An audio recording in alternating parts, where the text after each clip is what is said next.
Mamie always enjoys sharing what God has done in her life and encourages others to be all that He wants them to be. Today, I hope I can get their engines running so when they leave this conference, they can say, yes, I can do that. I will come back. I'll keep on trying. I'll keep on surviving.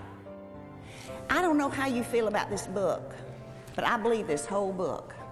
I am not smart enough to know what not to believe and what to believe, so I just believe the whole thing. Well, let me tell you something, folks. You make a decision how you're going to live.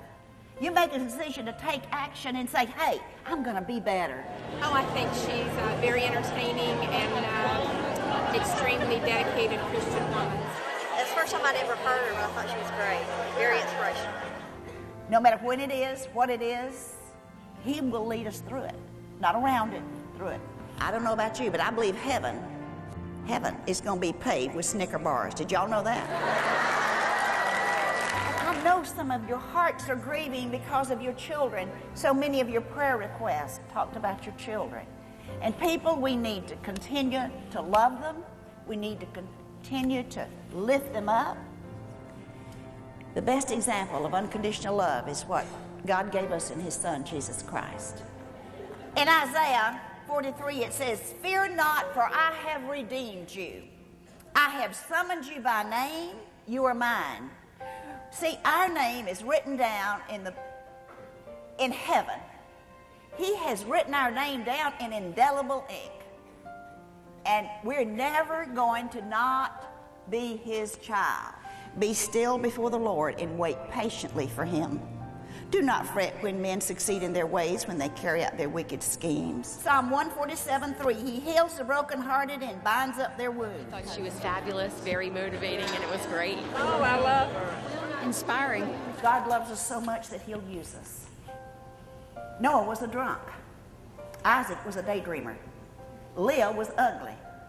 Moses couldn't talk. Rahab was a prostitute. Isaiah preached naked. Didn't know that. Abraham was too old. Jacob was a liar. Joseph was abused. Now, he was abused by his family, remember? Gideon was afraid. Elijah was suicidal. Jonah ran from God. Job went bankrupt. Peter denied Christ. Paul was too religious. John the Baptist ate bugs. Zacchaeus was too small, and Timothy had an ulcer. Samson had long hair and was a womanizer. That's nothing new, okay? Jeremiah and Timothy were too young. David had an affair and was a murderer. The disciples fell asleep while praying. Mary Magdalene was demon-possessed, and the Samaritan woman was divorced more than once. And Lazarus was dead. So what excuse do you have that God cannot use you?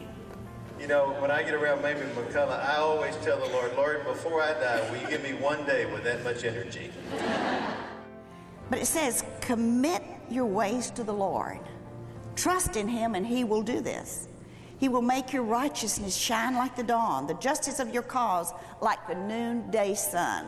You can call that ignorance, or you can call it God's divine intervention. And that's another example of how God has led me in my life step by step by step. It's a commandment in the Bible that we love one another.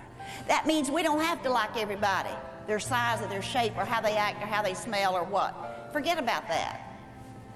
Jesus gave us the example of unconditional love. Unconditional. Those of us that are in the Christian world, we're going to keep on trying. We're going to keep on coming back. To begin again is always possible through the Lord.